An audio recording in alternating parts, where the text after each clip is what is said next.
বাঙালি জাতি তাকে কেন্দ্র করে একটা বিতর্ক দানা বাঁধছে। বাঙালিদের উপর আক্রমণ শুরু হয়েছে বিভিন্ন জায়গাতে। বাংলা ভাষায় যারা কথা বলে, জাতিতে যারা বাঙালি, তাদের উপরে নাকি আক্রমণ করা হচ্ছে অভিযোগ, এবং কিছু কিছু ক্ষেত্রে আমরা সেই অভিযোগের প্রমাণও পাচ্ছি। বিভিন্নভাবে বাংলা ভাষায় কথা বলা মানুষ মাত্রই বাংলাদেশি কিনা সেটা নির্ধারণ করবার একটা প্রক্রিয়া শুরু হয়েছে। আসামে, উত্তরপ্রদেশে, দিল্লিতে, সর্বত্রই বাঙালিদের উপরে আক্রমণ নামছে। আর তারই পরিপ্রেক্ষিতে বাঙালির রক্ষক হবার কথা কোনো কোনো রাজনৈতিক দল বলছে, যেমন আমাদের রাজ্যের শাসক দল, তারা নাকি বাঙালির রক্ষক। ঠিক এখানে আমরা বুঝতে চাইব, বাঙালি জাতির রক্ষক সত্যি কি কোনো রাজনৈতিক দল হতে পারে, হওয়া সম্ভব? আমরা তো দেখেছি যে বাঙালি জাতিকে নিয়ে আমাদের যে গর্ব, বাঙালি জাতির জন্য যে যে বিষয়গুলো নিয়ে গর্ব করা যায়, সেই গর্বের বিষয়বস্তুগুলোকে রক্ষা করবার কোনো প্রয়াস এই তথাকথিত রাজনৈতিক দলগুলো আদৌ করেছে? বাঙালিদের স্বার্থে বাঙালিদের রক্ষা করবার দায় এরা কতটা আন্তরিকভাবে বহন করতে চায় তা নিয়ে আমাদের বরাবর সন্দেহ থাকছে। ঠিক এই মুহূর্তে গোটা বিষয়টা একটা রাজনৈতিক কৌশল কিনা সেটা নিয়েও আমরা প্রশ্ন করতে চাইছি। আমরা প্রশ্ন করব, কারা বাঙালির রক্ষক হতে পারে? আমাদের মূলত নির্দিষ্ট প্রশ্ন এটা, কারা বাঙালির রক্ষক হতে পারে? সেই যোগ্যতা যারা রক্ষক সাজতে চাইছেন তাদের আদৌ আছে কিনা আমাদের সন্দেহ তা নিয়ে থাকছে। বারবার এটা নিয়ে আমাদের সন্দেহ থাকছে। গতকালই আমরা দেখেছি এ রাজ্যের শাসক দল একটা মিছিল করেছে। সেই মিছিলে বাংলা ভাষী মানুষদের উপরে বিদ্বেষ পরায়ণ হয়ে যে আক্রমণ নামিয়ে আনা হচ্ছে, তার বিরুদ্ধে নানা কথা বলা হয়েছে। কিন্তু আমরা কি জানি না এই রাজনৈতিক দলটির যিনি সর্বে সর্বা, তিনিও কিভাবে বিভিন্ন সময় বিভিন্ন ক্ষেত্রে বাঙালি সংস্কৃতিকে অপদস্থ করেছেন। এই যে আজ শুরু হয়েছে বাংলা ভাষা যারা কথা বলেন তারা বাংলাদেশি কিনা সেটা নির্ধারণ করবার প্রক্রিয়া, আমি খুব দায়িত্ব নিয়ে বলছি, আজকে যিনি এই অভিযোগ তুলে মিছিলে হাঁটছেন তিনি এক সময় এই অভিযোগটা তুলেছিলেন যে এ রাজ্যে বাংলাদেশ থেকে বহু মানুষ ঢুকছে, যাদের ব্যবহার করা হচ্ছে ভোটের স্বার্থে। পূর্বতন বাম সরকারের বিরুদ্ধে তিনি সংসদে দাঁড়িয়ে এই অভিযোগ তুলেছিলেন এবং বাংলা ভাষা মানুষদের চিহ্নিত করে যারা অনুপ্রবেশ করছে তাদের ফেরত পাঠাবার দাবি তিনিই তুলেছিলেন, তিনিই প্রথম তুলেছিলেন। আমরা জানি সংসদে এটা তিনি তুলেছিলেন। আজ সেরকমই একটা প্রক্রিয়া শুরু হয়েছে নানাভাবে। আমরা বলছি অনুপ্রবেশ রুখতে হবে, কিন্তু অনুপ্রবেশ ঘটছে কেন, কিভাবে ঘটছে? আমাদের সীমান্তরক্ষীরা কি করছেন, কাগজপত্র কিভাবে তৈরি হচ্ছে, এইগুলো এড়িয়ে গিয়ে প্রশ্নগুলোকে বাদ দিয়ে শুধুমাত্র বাংলা ভাষা, বাংলা জাতি, মানুষের উপরে যে আক্রমণ, সেটা খুব দুর্ভাগ্যজনক। ঠিক এই পরিপ্রেক্ষিতেই আমরা বুঝতে চাইব কারা বাঙালির রক্ষক হতে পারে, কারা বাঙালির রক্ষক হবার উপযুক্ত, কোথায় পাবো, কিভাবে বাঙালি জাতিকে, বাংলাকে রক্ষা করা যায়। এই তথাকথিত রাজনৈতিক দল শুধুমাত্র মিছিল, শুধু লোক সমাগম, এটা সবটাই একটা নির্দিষ্ট জায়গায় নিহিত, সেটা হচ্ছে ভোট, ভোট আর ভোট। আমি ভোটের দিকে লক্ষ্য রেখেই এগুলো করা হয়, বারবার বলছি। কারণ বাঙালি কৃষ্টি, বাঙালি সংস্কৃতি, জাতি হিসেবে বাঙালিকে অপমানকর একটা অবস্থায় পৌঁছে দেওয়ার জন্য রাজনৈতিক দলগুলোই মূলত দায়ী। তারাই বিভিন্ন রাজনৈতিক অভিসন্ধিতে বাঙালিকে ক্রমশ সংকীর্ণ থেকে আরও সংকীর্ণ পরিসরের মধ্যে টেনে নামাতে চেয়েছে, বারবার চেয়েছে। আমরা পরিসংখ্যান দিয়ে, তথ্য দিয়ে, যুক্তি দিয়ে এটা বোঝাতে পারি। আসুন তাই বাঙালির রক্ষক কারা হতে পারে, কিভাবে বাঙালিকে রক্ষা করা যায়, একটু অন্য দৃষ্টিভঙ্গি নিয়ে এই প্রচলিত ধারার যে দৃষ্টিভঙ্গি তার বাইরে বেরিয়ে আমরা বোঝবার চেষ্টা করি এবং সেখানে এই সমস্যাটা আমরা চিনতে চাইব যে কীভাবে বাঙালিকে আজ এই অপদস্থ করবার মুখে এনে দাঁড় করানো হলো। আমি আমন্ত্রণ জানিয়েছি যাদের, আসুন প্রথমেই পরিচয় করে দিই। আমি মিরাতুন নাহারকে আজকের আলোচনায় আমন্ত্রণ জানিয়েছি। অধ্যাপক ডক্টর মিরাতুন নাহার আমাদের সঙ্গে রয়েছেন, আর একজন সাংবাদিক আমাদের সঙ্গে থাকবেন, কিছু পরে তিনি হয়তো সংযুক্ত হবেন। আমি প্রথমে মিরাতুনদির কাছে আসবো। মিরাতুনদি, বারবার করে বাংলা নিয়ে আবার একটা রাজনীতি শুরু হয়েছে। কেন্দ্রের শাসক দল, এ রাজ্যের শাসক দল একটা রাজনীতি শুরু করেছে। এখানে সত্যি কি বাঙালি জাতিকে রক্ষা করবার কোনো আন্তরিকতা আদৌ আছে, নাকি শুধুমাত্র যেটা আমি বললাম যে ভোটের দিকে লক্ষ্য রেখে একদিকে ওনারা যেমন অন্য জায়গা থেকে বাঙালিকে চিহ্নিত করতে চাইছেন, একটা বিশেষ লক্ষ্যে বাঙালিদের চিহ্নিত করে তাদের বাদ দিতে চাইছেন, এখানেও আরও একটা অঙ্ক তৈরি হচ্ছে বাঙালি সেন্টিমেন্ট, আবেগকে ভর করে যদি ভোট বৈতরণী পার হওয়া যায়।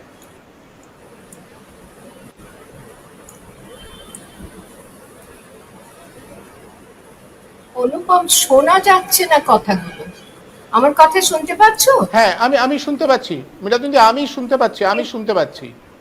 আমি পরিষ্কার একটু রিপিট করো প্রশ্ন, আমাকে করলে করো, শোনা যাচ্ছে না। আমি আমার যে আচ্ছা, আমি বলছি আমার প্রশ্নটা মিরাতুনদি, আমার প্রশ্নটা ছিল যে যারা বাঙালির রক্ষক হতে চাইছেন তারা কি সত্যিই বাঙালির রক্ষক হবার উপযুক্ত? বাঙালিকে যারা এই বিপন্ন পরিসরে, মানে আমি বলছি আরো সংকীর্ণ পরিসরে নামিয়ে আনার প্রয়াস করে গেছে ভোটের স্বার্থে, রাজনৈতিক দলগুলোকে বিশেষ করে, তারাই আজকে বাঙালির রক্ষক হতে চাইছে। এখানে বাঙালি জাতিকে নতুন করে ঘুরে দাঁড়াতে কি করা উচিত, মানে রাজনীতির এই দলীয় রাজনীতির পরিমণ্ডলের বাইরে?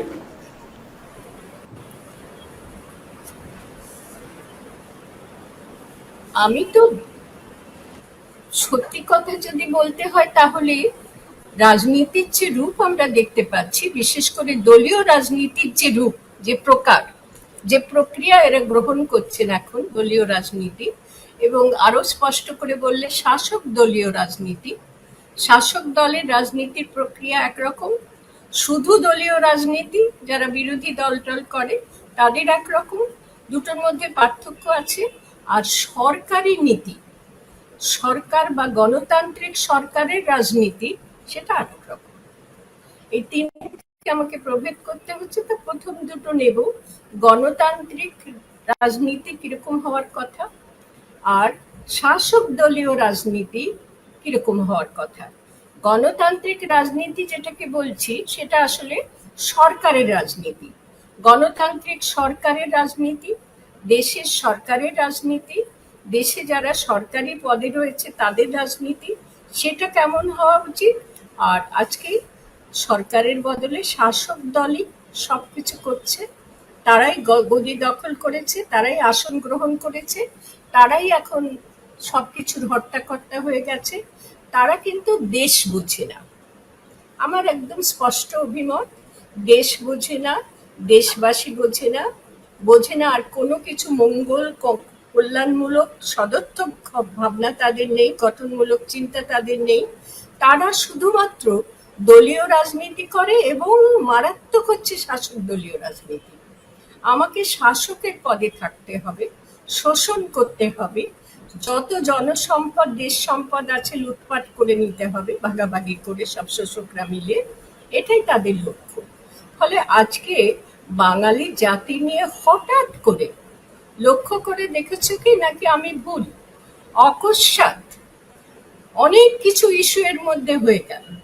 আরজি কর কাণ্ড হয়ে গেল, যোগ্য অযোগ্য শিক্ষকদের মিলিয়ে দেওয়া নামক কাণ্ড হয়ে গেল, আরজি করে নৃশংস হত্যাকাণ্ড ঘটলো, যোগ্য অযোগ্য শিক্ষকদের মিলিয়ে দেওয়া নামক ভুতুড়ে কাণ্ড হলো। একটা নিষ্ঠুর কাণ্ড আর একটা ভুতুড়ে কাণ্ড। তারপরে মাঝখানে আবার এই মাত্র কিছুদিন আগে, মাঝখানের গুলো আর বলছি না, এটার আগে একটা ইস্যু ছিল, একজন দলীয় নেত্রী, শাসক দলীয় নেত্রী, অল্প বয়সী, তরুণী বয়সী, তাকে নিয়ে কিসব এখনো চলছে। খেয়ে দেওয়ার কাজ নেই, আর দেশের আর কোনো সমস্যা নেই। সে কি করেছে, সে দলে থাকে নাকি অন্য দল করবে, না কবে কোথায় যাবে, কি করেছিল, এগুলোই হচ্ছে সংবাদ মাধ্যমের এখন মূল আলোচ্য বিষয়।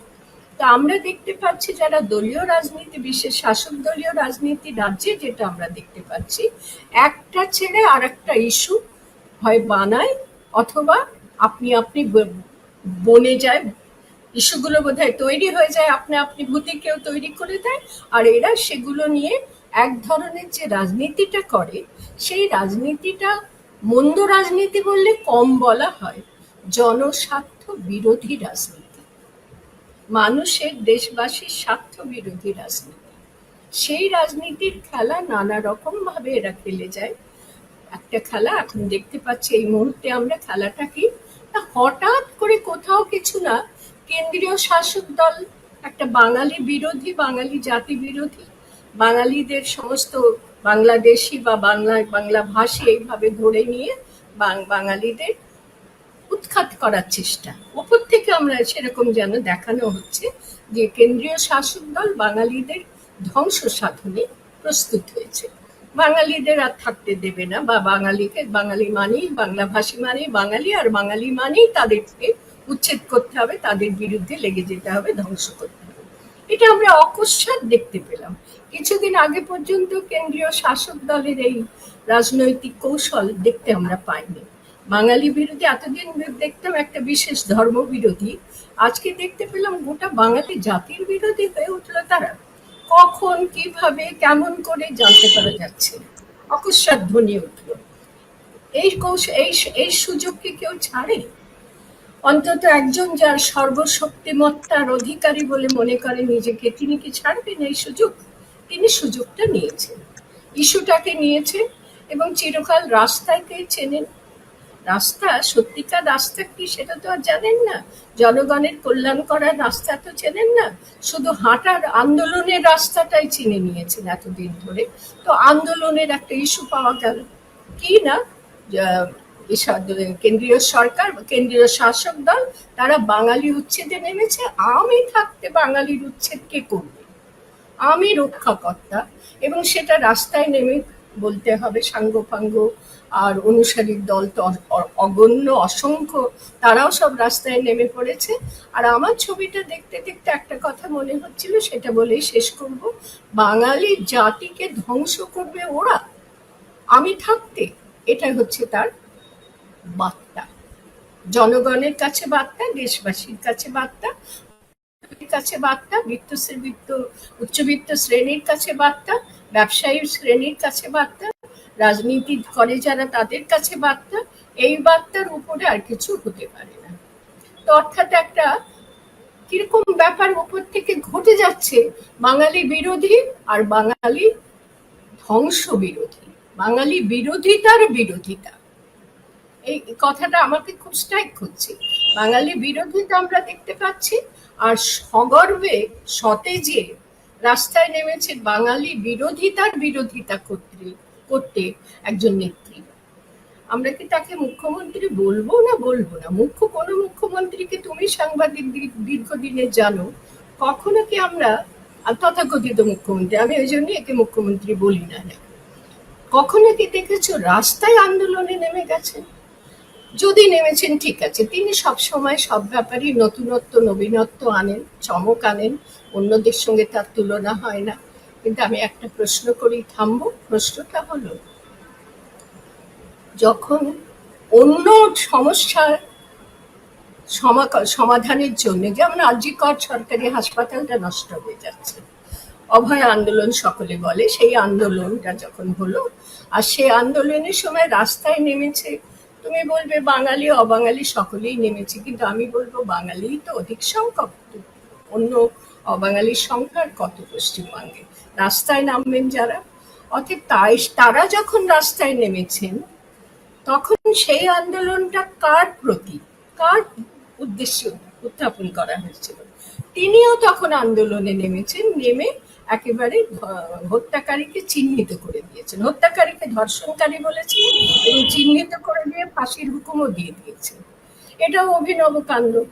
যার বিরুদ্ধে আন্দোলন, তিনি নিজেই আন্দোলনে নেমেছেন।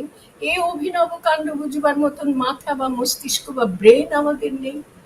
আজকে কি হলো না, আজকে ঠিক সুযোগটা পেয়ে গেলেন। কিন্তু আমরা প্রশ্ন করব না যে বাঙালিরা যখন আপনার শাসনের বিরুদ্ধে, অপকাণ্ডের বিরুদ্ধে যখন তারা আন্দোলন করে, তখন কিন্তু আপনি তাদের সেই বাঙালিদের কোনো গুরুত্ব দিয়েছেন কখনো? না দেন। তখন তারা আর বাঙালি থাকে না। আজকে যেহেতু বিরোধী দল, কেন্দ্রীয় দল আপাত দৃষ্টিতে বিরোধী, অবশ্যই আপাত বিরোধী দল, সেই দল যখন বাঙালির উচ্ছেদের চেষ্টা করছে বলে আমরা সংবাদ মাধ্যমে জানতে পারছি, তখন তার বিরোধিতা করতে হবে। এটা কি নেহাতি মন্দ রাজনীতির কৌশল, নেহাতি ক্ষমতা দখলের রাজনীতির কৌশল, নাকি সত্যি রাজনীতিটা এই পথে ঘুরে গেছে? এটা আমার কাছে প্রশ্ন। রাজনীতি কি ঘুরে গেল? এনার দৌলতে রাজনীতি কি ভিন্ন রূপ নিল, নাকি স্ববিরোধিতা কোথাও কি নেই? বাঙালিরাই কি রাস্তায় নামে না ওর বিরুদ্ধে আন্দোলনে? এই যে যোগ্য অযোগ্য শিক্ষকদের ব্যাপারে যখন মামলা হচ্ছে, চলছে এখন, ওর বিরুদ্ধে আন্দোলন হয় না? তখন তারা বাঙালি নয়? সেই বাঙালির প্রতি দরদ উঠলে ওঠে না কেন? এখন বিরোধীরা যখন বাঙালিদের প্রতি তুলে ধরেছে কিছু বিরূপতা, হয়তো বা, জানি না, আমার ঠিক কথা জানা নেই, ওটাও মনে হয় রাজনৈতিক কৌশল, এটাও মনে হয় রাজনৈতিক কৌশল। আর দুই কৌশলের মধ্যে যে আপাত বিরোধিতাটা দেখা যাচ্ছে, সেটা আপাত, সেটা ভিতরের নয়, এটাই মনে হচ্ছে, এই আশঙ্কাই করছি।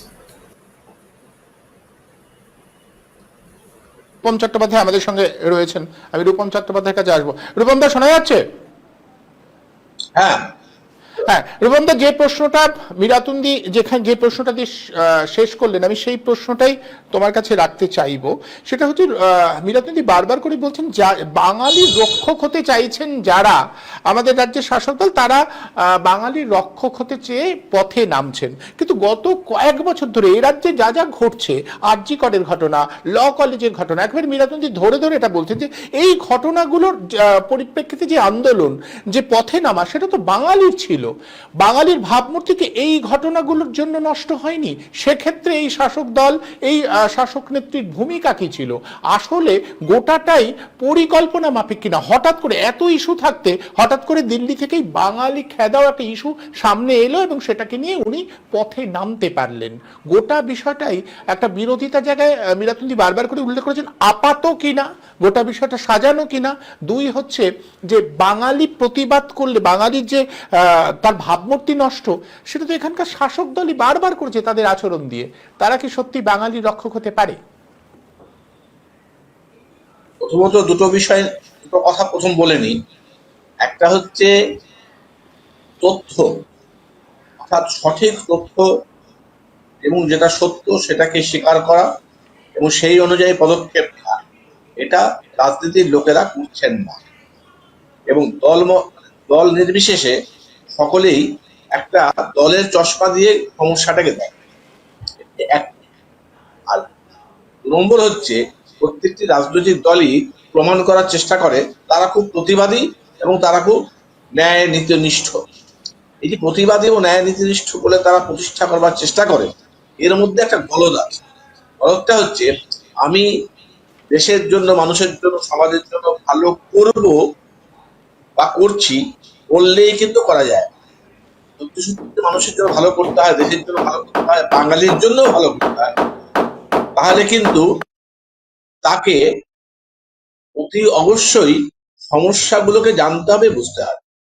গত বেশ কিছু বছর ধরে, আমি অন্তত গত ৩০ বছর বাংলার বাইরে বাঙালিদের নানাভাবে বদনাম, বাঙালিদের বিভিন্ন বিষয়ে বেশ কিছু বদনাম তৈরি হয়েছে।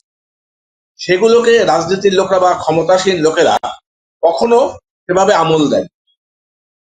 যেমন আমি বলছি, এই মুহূর্তে দাঁড়িয়ে যে আমরা যেমন দেখতে পাচ্ছি যে অন্য রাজ্য থেকে বিভিন্ন শ্রমিক, তাদেরকে বাংলা ভাষী বলে, বাংলায় কথা বললে বাংলাদেশি চিহ্নিত করা হচ্ছে। এবং এর মধ্যে প্রথমে শুরু হয়েছিল মুসলিমদের, অর্থাৎ মুসলিম বাংলা ভাষায় কথা বলে এবং মুসলিম মানে হচ্ছে বাংলাদেশ, বা পারলে তাদেরকে রোহিঙ্গা বলে দাবি। এইটা প্রচেষ্টা শুরু হয়েছিল বিজেপি শাসিত রাজ্যগুলো। কিন্তু তারও আগে মহারাষ্ট্রে একটা শুরু হয়ে গিয়েছিল যে কোনো বাঙালিকে কাজ দেওয়া হবে না, কোনো বাঙালিকে এই রাজমিস্ত্রির কাজ, মানে কায়িক শ্রমের যে কাজগুলো, সেগুলো বাঙালিরা করবে। কিন্তু কায়িক শ্রমের বাইরে যে মেধাগত জায়গা, সেক্ষেত্রে বাঙালিদের আটকাবার জন্য একটা সচেষ্ট প্রচেষ্টা আমরা দেখেছি। এবং সেই প্রয়াস যখন চলে, সেই প্রয়াসগুলোকে কিন্তু আমরা ধরতেও পারিনি, চিহ্নিত করতে। এই মুহূর্তে একেবারে বাম শাসিত কেরলে শিক্ষা ক্ষেত্রে বাঙালি মানে নন মালয়ালি যারা, তাদেরকে তাড়ানো হচ্ছে, এই তথ্যটা মুখ্যমন্ত্রীর কাছে নেই। এবং যাদেরকে তাড়ানো হচ্ছে বা সরানো হচ্ছে তাদের পাশে সরকারও নেই, মুখ্যমন্ত্রী জানেনও না, তার দপ্তরও নেই, কেউ নেই। এবার সংবাদ মাধ্যমেও যারা কাজ করে তারাও এগুলো জানে না। আবার একইভাবে গত কয়েক বছরে কলকাতা থেকে বেশ কিছু বাঙালি মানে অবাঙালি যারা বাংলা ভাষী না অন্য ভাষীর লোক, অত্যন্ত গুণী, অত্যন্ত জ্ঞানী গুণী মানুষকে এখান থেকে হাট করে যেতে হয়েছে শুধুমাত্র অন্যায় অবিচার। এটা অনেকে জানেন না। একজন অধ্যাপক অত্যন্ত মানে উড়িষ্যা থেকে এসেছিলেন কলকাতার একটি বিশ্ববিদ্যালয়ে, অত্যন্ত জ্ঞানী, অত্যন্ত সৎ, তাকে অন্যায়ভাবে চলে যেতে বাধ্য করা, একজনকে ঝাড়খণ্ডে পাঠানো, এরকম বহুল। এবং আমরা রবীন্দ্র ভারতী বিশ্ববিদ্যালয়ে দেখেছি যে বাঙালি অধ্যাপক, তাকে ছাত্ররা টিএমসিপি তারা বাধ্য করেছে ক্যাম্পাস ছাড়তে। পরে উনি প্রেসিডেন্সিতে জয়েন করেছেন এবং পরবর্তীকালে উনি আমি এই দেশে থাকবো, বাইরেই চলে, যথেষ্ট জ্ঞানী মানুষ, গুণী মানুষ, তার যোগ্যতা আছে, এদেরকে বাংলায় কাজ করতে দেওয়া হচ্ছে। এটা শুরু হয়েছিল আগে। তাহলে যারা বাংলা পক্ষের লোক, বাংলা পক্ষ যারা কাজকর্ম করে বা যে রাজনৈতিক দলের আছে, আমি বাংলা ত্রাতা, বাঙালি ত্রাতা হিসেবে প্রতিষ্ঠিত করার চেষ্টা করছি, যার কাছে কি তথ্যগুলো আছে, আবার নেইও বলে, থাকলেও তিনি গ্রাহ্য করেন না, আর অনেক তথ্য ওনার কাছে থাকেও, কারণ এগুলোকে তথ্য করে স্বীকার করে। মানে জটিল পরিস্থিতি তৈরি হচ্ছে। শুধুমাত্র যে পরিযায়ী শ্রমিকদের হয়েছে তা না। এবং দেখুন, যেটা শুরু হয়েছিল মুসলিম বিতরণ নিয়ে, অর্থাৎ বাংলায় কথা বলে মুসলমান, তারা হচ্ছে বাংলাদেশ, সেটা পুনেতে গিয়ে কি হলো, পুনেতে গিয়ে হলো যারা বনগা এই অঞ্চলের লোক, তারা মতুয়া সম্প্রদায়ের ছজন, তারা মতুয়া সম্প্রদায়ের কার্ড শান্তনু ঠাকুর যে বিজেপির এমপি, সেই ওই কার্ড তৈরি করে দিয়েছে। সেই কার্ড দেখিয়ে বলছেন যে আমরা শুধু বাঙালি নয়, আমরা মতুয়া। মতুয়া আর যাই হোক, বাংলায় কথা বলছো, তোমাকে বাংলা ভাষী, অর্থাৎ তুমি বাংলাদেশ, তাকে ওই মতুয়া কার্ড দেখিয়েও, আপনি দেখেছেন খবর কাগজ এগুলো বেরিয়েছে, তাদেরকে অ্যালাউ করা হচ্ছে। অর্থাৎ যেটা শুধু মুসলিম বিতরণ হয়েছিল, বাঙালি মুসলমান বিতরণ, এটা কিন্তু এখন ওই মতুয়া বিতরণে দাঁড়িয়ে গেছে, কাউকে ছাড়ছে না। একটা এক দেশে বিদ্বেষের রাজনীতি, তার যে কি গভীর ফলাফল হতে পারে, এটা এদেশের যারা রাজনীতি করে তারা মাথায় রাখেন। আর বিজেপি যে দলটি, যে দলটি ক্ষমতায় আছে, তাদের রাজনীতির উপাদান হাতে। কারণ আপনারা দেখেছেন যে কদিন আগে তো বেরিয়েছে যে কেন্দ্রীয় সরকার দেয়া হিসেব, যে গত 22 কোটি লোকের চাকরি দেওয়ার কথা ছিল, তার বদলে চাকরি দিয়েছেন 22 লক্ষ লোক। অর্থাৎ বলেছিল বছরে 2 কোটি, তাহলে 11 বছরে 22 কোটি লোকের চাকরি দেওয়ার কথা। চাকরি কত লোকের হয়েছে? 22 লক্ষ। এবং অসংখ্য সরকারি পদে কাজ নেই। তারা কি করছেন? তারা বাইরে যাচ্ছেন। যারা গরিব মানুষ, তারা উড়িষ্যায় গিয়ে হকারি করছেন, এখানে তাদেরকে মেরে পিটিয়ে পার করে দেওয়া হচ্ছে। বাংলা ভাষায় কথা বলছেন, থাকে। কিন্তু মুসলমান হিন্দু, মুসলিম কি হিন্দু, এটার কথা না। গরিব মানুষ বাঙালি, এটা তার অপরাধ। আবার যদি মুসলিম হয় তো কথাই নেই, তাহলে সে একেবারে সরাসরি বাংলাদেশ। ফলে আক্রমণটা কিন্তু সর্বাত্মক ভাবে হচ্ছে। এবং সেই আক্রমণের বিরুদ্ধে যদি বাঙালিকে পাশে দাঁড়াতে হতো, বা এদেশের প্রদেশের যে মানুষ, সেই মানুষের পাশে দাঁড়াতে হতো, তাহলে কিন্তু এই মানুষগুলোকে কি করে রাজ্যে কাজ দেওয়া যায়, কি করে করা যায়, এবং সর্বস্তরে সেটা দেখা হতো।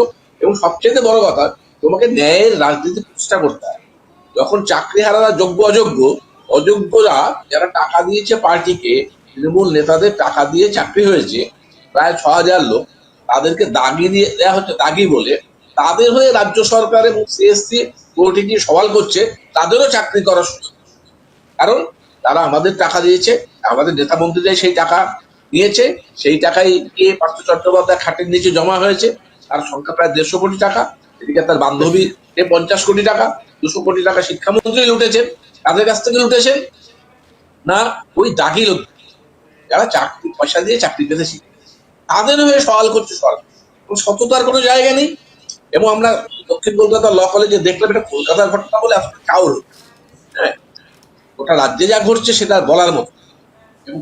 এবং সেই মনোজিৎ মিশ্রর মতো লোকজন, তৃণমূল একেবারে ঘনিষ্ঠ এবং প্রকালো, তারা যখন অন্যায় করছে, তাদের বিরুদ্ধে কিন্তু সরকার রাস্তায় নেমে আর প্রতিবাদ করছে। ওই তৃণমূল তো একটা মিছিল করতে পারতো, তৃণমূল ছাত্র পরিষদ, যে আমরা ছাত্র পরিষদে এই ধরনের লোককে অ্যালাউ করব, রাজ্যের কোর্টের আদেশ মেনে রাজ্যের সমস্ত কলেজে ওই ইউনিয়ন রুম বন্ধ করে দেবো। ইউনিয়ন রুম যদি চলতে হয় ইউনিয়ন এবং গণতান্ত্রিক পরিবেশ সমস্ত আসবে না। কাজে নির্বাচন গণতান্ত্রিক আইন হচ্ছে কোর্ট যেটা বলছে যে নির্বাচন হচ্ছে না, অথচ ইউনিয়ন রুম খুলে সেখানে গুন্ডাবাজি হচ্ছে, স্টেট কালচারের পরীক্ষা নিরীক্ষা হচ্ছে। এটা এখন আপনারা দেখছি উত্তরবঙ্গ বিশ্ববিদ্যালয় medical college, Bangla medical college, Rampurhat medical college, সব জায়গাতেই কিন্তু স্টেট কালচার আবার ফিরে এসছে। এবং এমন ভাবে ফিরে এসছে অধ্যক্ষ সিনিয়র ডাক্তাররা কাঁদতে কাঁদতে চলে যাচ্ছে, আর চাকরি করা যাবে না, চাকরি করবো। কলেজের অধ্যক্ষ বলছেন, আপনি দেখেছেন কদিন আগে এই বর্তমানে অধ্যক্ষ বলছেন আমি চাকরি করব না, একটা বোর্ড লাগিয়েছেন পরিবেশ এই পরিবেশ নিয়ে, সেটা প্রমোটারদের স্বার্থে যে বোর্ড ভেঙে ফেলা হয়। দেখতে গিয়েছিলেন, তাকে ধরে মারা হয়েছে। মেরেছে কারা? তৃণমূলের লোক। তিনি বলছেন আমি আর চাকরি ছেড়ে দেবো, আমি মার খেয়েছি, আমি আর কলেজে। এই পরিস্থিতিগুলো যখন হয় তখন উনি রাস্তায় নামে। তাহলে যদি বাঙালিকে যে বাঁচাতে হয়, তাহলে তার বাঙালির যে প্রতি বাঙালির যে বিদ্বেষ, বাঙালির যে অন্যায়, বাঙালির যে অত্যাচার, তার তো প্রতিবাদ করতে হয়। আগে সমাজ থেকে একটা সুস্থতা দিতে হবে, তবে তো আমি অন্য রাজ্যকে বলতে পারবো ভাই আমার মতো একটা রাজ্য চালাও, যে রাজ্যে প্রতিটি নাগরিক সুরক্ষিত, যেখানে কোনো নাগরিকের অবিচার করা হয় না, যেখানে চাকরি চুরি হয় না, যেখানে প্রতি বছর পরীক্ষা পরিচ্ছন্ন ভাবে পরীক্ষা নেওয়া হয়, যেখানে কন্ট্রাকচুয়াল পূর্ণ সময়ের কাজের জন্য ঠিকাদারি কোথা নিয়োগ করা হয় না, এখানে ন্যূনতম মজুরি দেওয়া হয়। এই যে গ্যারান্টি গুলো, বেসিক গ্যারান্টি, যেটা সরকারের করা উচিত। বেশ, এবং সেটা অন্য রাজ্যকে বলতে হবে যে আমরা করেছি। তাহলে যেটা হতো, এখানকার মানুষ যদি এগুলো পেত, তাহলে কিন্তু বাইরে দৌড়তো। আর বাইরে দৌড়লো তো অসুবিধা কিছু, ভারতবর্ষের মানুষ ভারতবর্ষে কাজ করবে। কিন্তু যদি আমি বিদ্বেষের বীজ আমি এখানে পতি, এখানে যদি ভেজাল ওষুধের কারবার হয়, আপনি দেখছেন যে অভয়া কাণ্ডে এখন যে আরজিকরের ঘটনায় নির্দিষ্ট হয়ে গেছে কিভাবে ঘটনাটা ঘটেছে। এই মেয়ে, আমি এটা বলেই শেষ করি, একটি মেয়ে ওখানে এমডি করছিলেন, তিনি এই স্নাতকোত্তর স্তরে পড়াকালীন কতগুলো খবর পেয়ে যান দুর্নীতি, এবং তার মধ্যে একটা হচ্ছে মেডিসিন সাপ্লাই এবং ইকুইপমেন্ট সাপ্লাইয়ে বড় ধরনের দুর্নীতি। এটা তিনি কাকে বলেছেন? পাশের বাড়ির এক কাকু তাকে বলেছেন যে কাকু এখানে আমাদের কলেজে এরকম। সেই কাকু একজনকে বলেছেন, তিনি অভিষেক বন্দ্যোপাধ্যায় যারা এই কাজটা করছে তাদেরকে বলেছে তোমরা এসব প্রচুর লোকে তো জেনে গেছে, জানাজানি হয়ে গেছে। সেখান থেকে তারা সিদ্ধান্ত নেয় তাহলে খাল্লাস, যে লিক করেছে তাকে মেরে দেয়। এইভাবে সিদ্ধান্তটা, এটা এখন বিভিন্ন মাধ্যমে সামনে চলছে। এবার মুশকিল হচ্ছে যে এখানে সিবিআই এবং কলকাতা পুলিশ, এখন তো দেখা যাচ্ছে যে সিবিআই যে ডিরেক্টর আর প্রবীণ কুমার, তারা একই ব্যাচমেট ছিল, ফলে সেখানেও একটা বোঝাপড়া করেছেন, এমন সম্ভাবনা খুব প্রবল হয়ে গেছে। তাহলে সিবিআই এবং কলকাতা পুলিশের সিট তারা একসাথে মিলে যদি মনে করে যে আমরা অপরাধীকে বাঁচাবো, কারণ এটাই উপরতলার নির্দেশ, তারও উপরে যিনি আছেন তার নির্দেশ হচ্ছে অপরাধীকে বাঁচাও, অপরাধকে বাঁচাও, তারপরে তুমি বাঙালির কথা বলো। এটা যদি হয় তাহলে বোঝা যাচ্ছে যে বাঙালির জন্য বিসর্জন করা হচ্ছে। এটা আর কিছু না, এটা নির্বাচন এবং এটা স্টানবাজি।